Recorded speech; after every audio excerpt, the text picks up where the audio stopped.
So the next question, does GloBird pay for VPP events? Well, as we've discussed earlier, yes, $1 per kilowatt hour. And that's when the grid needs support. And of course, with more solar and more home batteries that are all across Australia on households, that has stabilized the grid, especially for the people that feed back into the grid during peak demand windows. Next question, what if I don't have a battery? Well, we recently discussed that.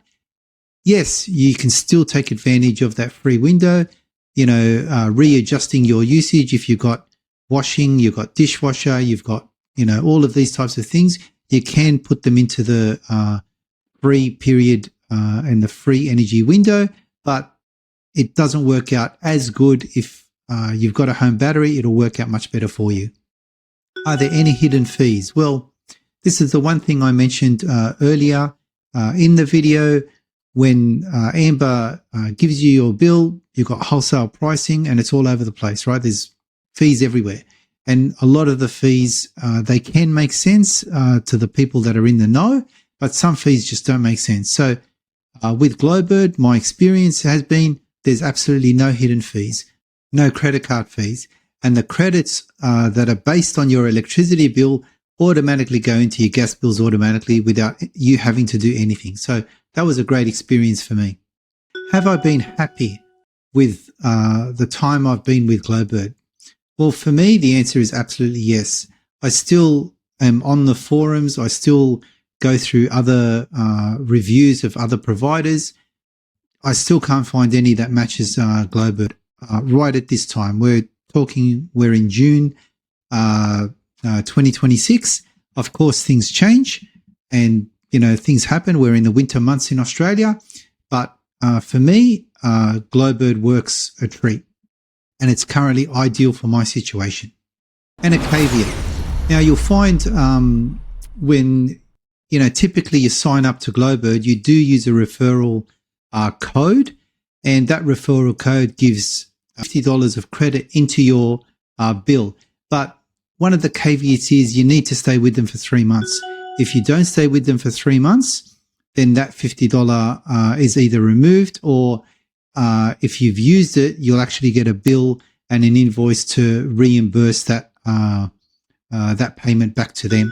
So you do need to stay for 3 months on that. But after, of course, the 4th month, you can move. Another question. Should I be changing electricity suppliers willy-nilly? Anytime I'm not happy or things like that, I'll just change the supplier. Well, yes, you can do that. But there is a caveat to that.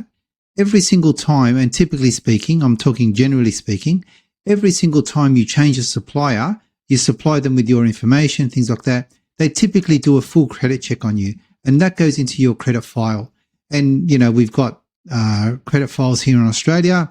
I'm sure you'd have something similar overseas if you're watching from overseas. But typically every time you do a full credit check, it goes onto your file as a check. And because keeping your credit score is actually critical in Australia and not missing a bill and all that sort of stuff, it all affects your credit score. So one of the things to note is you can change electrical suppliers anytime you want, but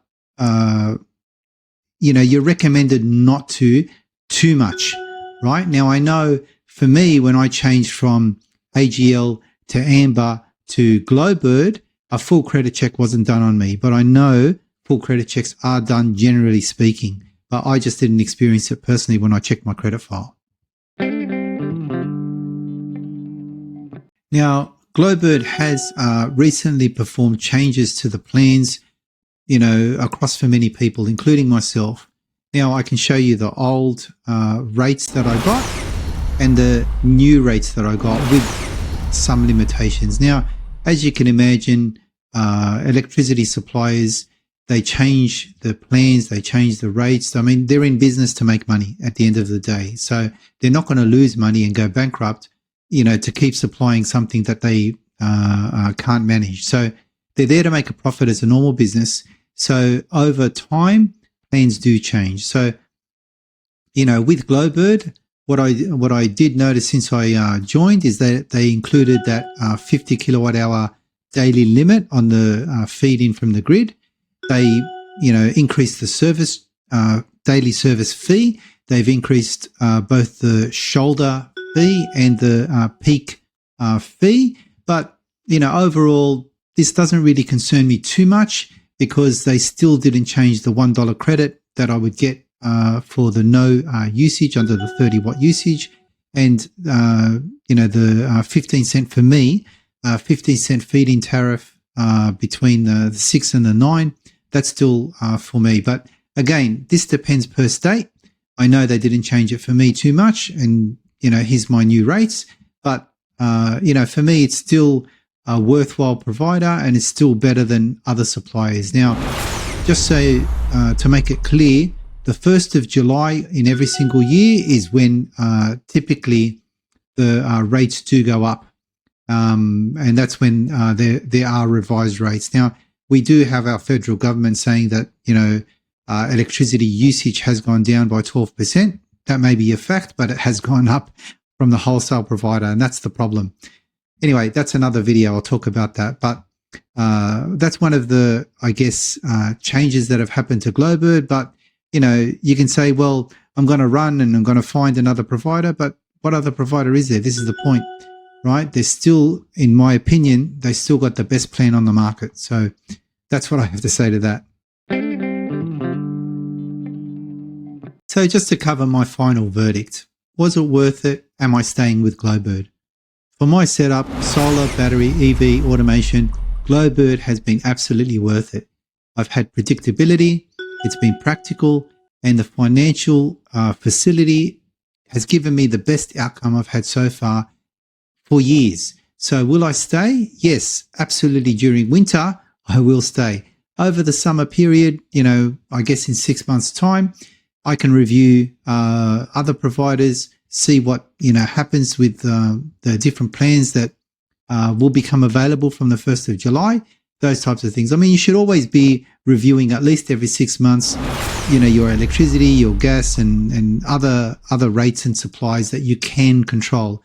End of the day, it's important you be a good steward of your finances and, save as much as you can, especially in these times of a little bit of turbulence and cost of living pressures for most people.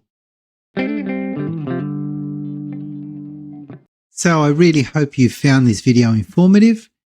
The referral credit is still there, of course. That hasn't changed at all. Of course, they put in that 3-month requirement that, you have to stay for 3 months to see that $50 credit through into your account. But of course, if you're not happy with them after the 4th month or so, by all means, you can leave them.